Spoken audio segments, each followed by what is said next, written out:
Welcome to The Explainer. Today, we're going to tackle one of the biggest questions you can possibly ask. What is reality? And we're going to use the amazing novel Sophie's World as our map. And trust me, this is way more than a book report. It's a full-on philosophical mystery tour. Everything kicks off with this really simple but also unbelievably deep question that gets dropped into a young girl's mailbox. Who are you? Now, this is the question that sends Sophie on her journey. And honestly, it's the exact same one that has launched every great philosophical quest in history. So let's start following the clues. So our investigation doesn't start with a bunch of facts or answers. It starts with a feeling of just pure, unfiltered wonder. You could say it's the engine of all philosophy. And as we're about to see, it's something every single one of us is born with. Sophie's mysterious teacher tells her that this, right here, is the one and only essential tool a philosopher needs. It's something we all have when we're kids, right? When the whole world is new and absolutely everything is amazing. The real problem is, for most of us, that sense of wonder just kinda fades as we get older and get used to things. To really get this, the book gives us this fantastic metaphor. I want you to picture the entire universe as a magician's top hat, totally empty. And then poof, out of that impossible emptiness, the magician pulls a massive white rabbit. Well, that rabbit, that's our existence. That's our reality. It's a magic trick that shouldn't be possible. And it's happening all around us. And here's where we come in. The metaphor says we start our lives perched right on the very edge, on the tip of the rabbit's finest hairs. And from that spot, we're in the perfect position to be completely amazed, to just stare and wonder how in the world this magic trick is even happening. But then what happens? Well, for most of us, the magic becomes normal. We climb down from that amazing, precarious viewpoint, and we sort of snuggle deep into the rabbit's warm, comfy fur. We just take it all for granted. Philosophers, though, they're the people who have the guts to keep climbing back up to that dangerous edge just to keep an eye on the magician. Okay, so if we're going to be like the philosophers and stay on the edge of that rabbit's fur, we have to start questioning what we see.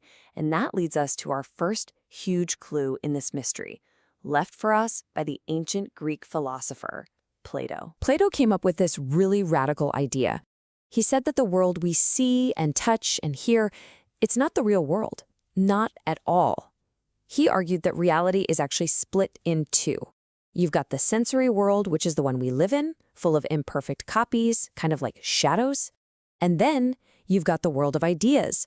This is a perfect, unchanging, eternal place that has the true blueprints for everything. And this is his famous theory of forms. Think about it like this.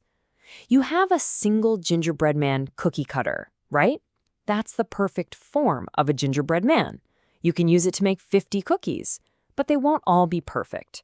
One might be a little burnt, another one's arm might break off. They're all just imperfect copies.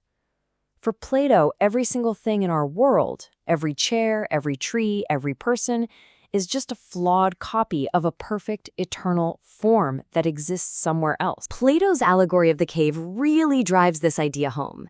He imagined people chained up in a cave their whole lives, forced to watch shadows dancing on a wall. For them, the shadows are reality. A philosopher, then, is like a prisoner who breaks free, turns around, sees the fire making the shadows, and dares to climb out of the cave and into the real world, into the sunlight of truth. Okay, so fast forward a few centuries after Plato, and this whole idea of questioning reality gets an extreme makeover. A French philosopher named René Descartes comes along, and he takes this doubt and pushes it to its absolute logical limit.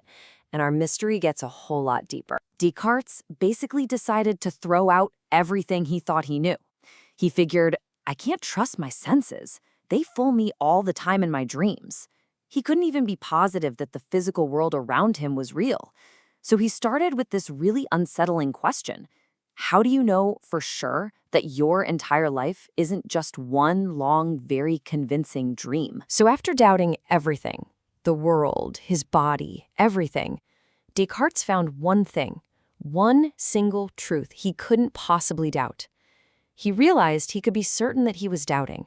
And if he was doubting, well, then he had to be thinking. And if he was a thinking thing, then he, as a thinking thing, had to exist. Cogito ergo sum. So Descartes gives us something to stand on. We exist, at least as thinking minds. But our next philosopher, George Berkeley, he takes that idea and gives it a twist that just blows the doors clean off this whole investigation. Now, Berkeley agreed that all our knowledge comes through our senses, but then he made this really shocking claim. He said the material world doesn't actually exist on its own. Things like chairs and trees, they aren't independent things floating out there in space. Their entire existence is in being perceived. This leads right to that classic philosophical puzzle, right? If a tree falls in a forest and no one is around to hear it, does it make a sound? Well, Berkeley would say, nope. In fact, he'd say the tree itself wouldn't even exist if there wasn't a mind there to perceive it. So for him, our whole reality is constantly being perceived and held in existence by a much greater consciousness, a will or spirit that he identified as God. And this right here is what brings us to the absolutely mind-blowing climax of Sophie's journey. This is the point where all these philosophical ideas stop being abstract and come crashing directly into our own life. This is where the mystery finally starts to make sense. Sophie's teacher, Alberto, finally puts all the puzzle pieces on the table. He says that this spirit, this mind that is creating and sustaining their reality, it's not God. It's the mind of a UN major named Albert Nag, and he's writing their story as a birthday present for his daughter, Hild. And there it is, the big reveal. Sophie, Alberto, their entire philosophy course, the weird postcards, all of it is just an idea happening inside someone else's head. They're characters in a book. Their world, their reality, is a work of fiction being written for a teenage girl. And just like that, the mystery of who Sophie is and where her world comes from is solved. But you know, just as that one mystery closes, a much, much bigger one opens right up. And this new one isn't about Sophie. It's about us. The book itself drops this final hint. It suggests that, hey, maybe this isn't the end of the line. What if the major writing the story and his daughter Hilde who's reading it, what if they are also just characters, just shadows in a bigger story being written by someone else? And suddenly, our whole reality looks like a massive hall of mirrors. And that brings us right back to where we started, standing on the very tip of the rabbit's fine hairs. The question is no longer, who is Sophie? The question is, who are you? Are you so sure you're not just a thought in someone else's mind, a character playing a part in a story that's already been written for you? Now that is something to wonder about.